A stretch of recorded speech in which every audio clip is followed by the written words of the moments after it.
nikibasa kubaho abashaho bamwe bashange babana professional ba disclosing information tine mushaho oyine right yo ku disclosing information ya client wena bari yatamwikirize.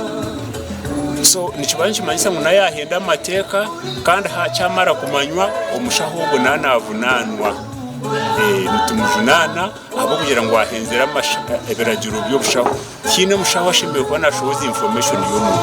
So obuherezo banu pepu obanu prepu obaniki bashimbe kuba n'ukifuna omushaho wagamba nawe nubashimbe kuba nakimanya abo kuba nubariyo naza kuyamba cyo kurebera ubuherezo bw'umenka kondo muzezi ntuzite ko mu myanya iyo kuza hoke yihero hati no kureba kugira ngo atakaza no kuzishaba.